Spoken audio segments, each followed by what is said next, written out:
so far this year, they've offloaded about $123 billion in U.S. treasuries, and China being the highest with about 118 billion, Brazil 2.7 billion, India 2.3 billion, the United Arab Emirates 300 million.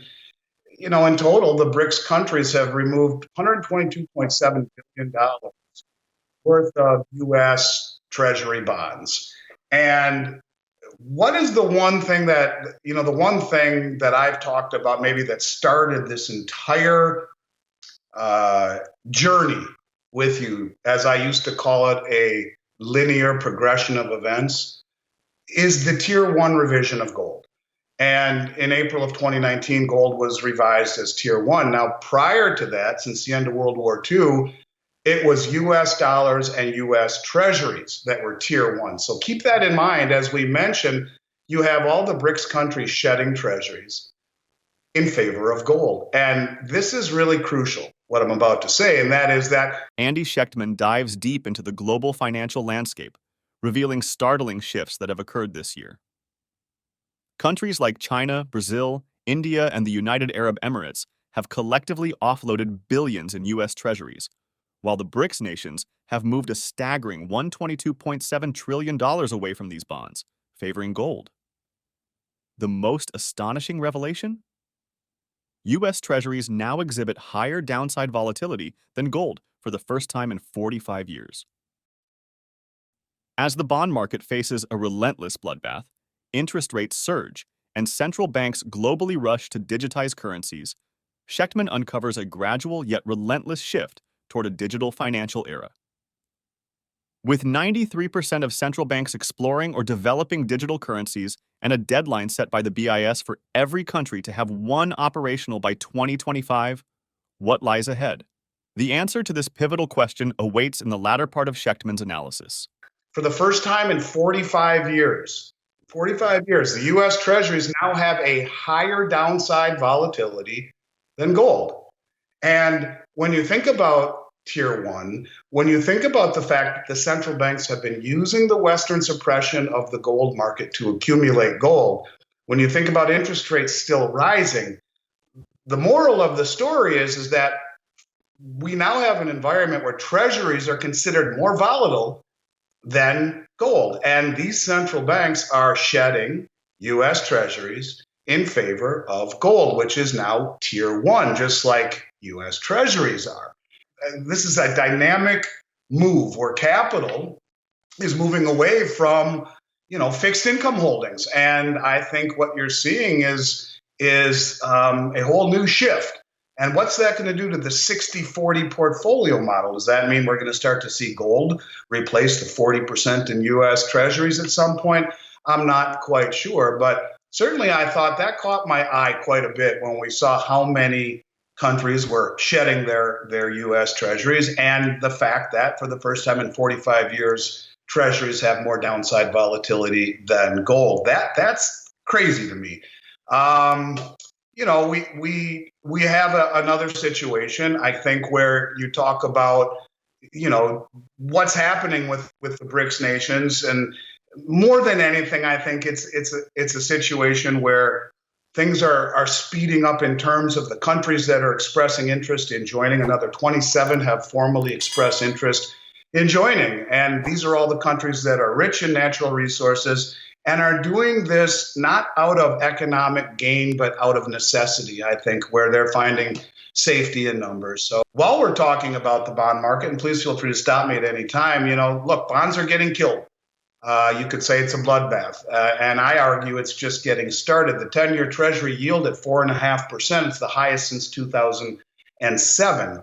So rates are really, really rising fast. They continue to rise in a methodical fashion, putting greater and greater and greater and greater strain on the system, in particular the banks. So we are moving little by little, like the point I keep talking about, logarithmic decay, little by little by little by little, and then all at once, boom, we're in a digital environment.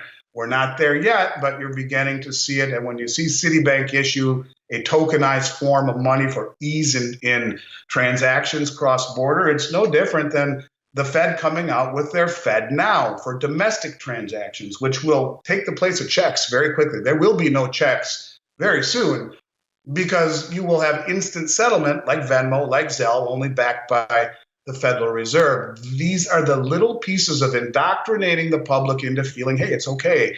Maybe it is about convenience and shedding their concerns about the loss of privacy and whatnot. It's the slow acceptance of something rather than throwing it all at you at once. So I thought that was interesting as well.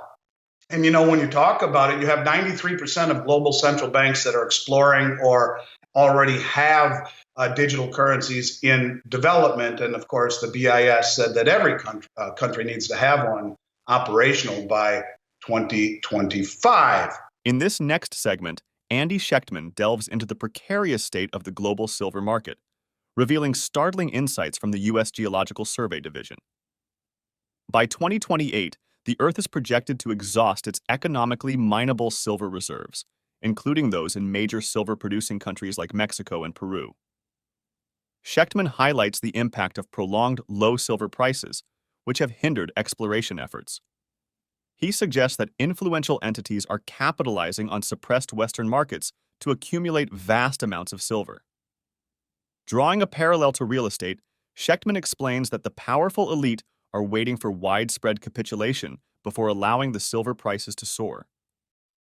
Additionally, he discusses the arbitrage situation, indicating higher gold prices in China compared to the United States. Schetman questions the sustainability of a deficit in mineable supply versus demand, especially with known reserves depleting rapidly.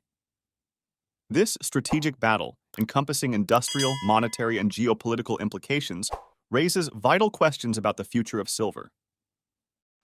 Let's see, what else we got to talk about today? Silver and gold. I found an interesting article. We may have talked about it before. It keeps popping up, and it is estimated by a branch of the U.S. government, the Geological Survey Division of the U.S. government, who has come out again and said that they estimate by 2028 the Earth will have completely run out of economically mineable silver reserves. Now, that doesn't mean that they're not going to explore. These are known reserves, and they say by 2028, that's what's going to happen. And that includes Mexico and Peru and the countries that are known for having so much silver. And with the price being so low for so long, the exploration side of mining for silver has really gotten hammered. And so how close are we to that moment? The big money is using the suppression of the Western markets in order to accumulate as much as they possibly can. And once they've accumulated it all, and once no one will sell them anything at these absurd prices, you will see the price take off. And the analogy the gentleman made was that when you see new houses being built in an area, your house doesn't go up in value until all of those houses are filled and sold and filled with people. Then your house in that neighborhood goes up as well. And the same thing could be true here, where you talk about the very powerful elite want to sucker as many people as they can into letting go, giving up, capitulating, letting go of their silver at ridiculous prices. And I think that's exactly right. I think that's exactly what they are doing. They are using the suppression of the Western paper markets to accumulate metal. Yet we see China now, the price of gold is about 5% higher in China than it is in the United States on COMEX and the LBMA in London. So you have an arbitrage situation. Is this the opening shot across the bow for where they're playing their gold card now, where the arbitrage, and I'm sure they'll start doing this with silver as well, will just push all of the metal eastward to capitalize on that arbitrage. And that's one of the things we talked about with the Moscow exchange and said this is exactly how they would do it. You want to accumulate all the metal? Then make the price legit, at least much more legit than the COMEX and the LBMA really would let us on to believe is legit. So interesting times, in terms of metal accumulation. Look, you got the Silver Institute saying we're going to have, last year we had a 240 million ounce shortfall in silver, a 51 million ounce shortfall in silver in terms of supply versus demand in 2021. What does this year look like? How many years can you continually run a deficit in mineable supply versus demand in an asset that is decreasing in nature? And the US government says, will all but be gone in 4 years, at least that which is of a known reserve. Yes, you can start exploring, but the time from exploration to production is years. And so is that why they're holding it down? Even though we all know that it is such a strategic metal, not just industrial, not just monetary, but strategic. Thank you for tuning in to this eye-opening analysis. We hope you found this discussion insightful and thought-provoking. Remember, understanding the complexities of the financial landscape is crucial in making informed decisions about your investments. If you appreciated the insights shared in this video, don't forget to hit the like button, subscribe to our channel, and click on the notification bell so you never miss an update. Share your thoughts and questions in the comments below. We love hearing from our viewers. Stay informed, stay vigilant, and most importantly, stay ahead in your financial journey. Until next time, take care and invest wisely.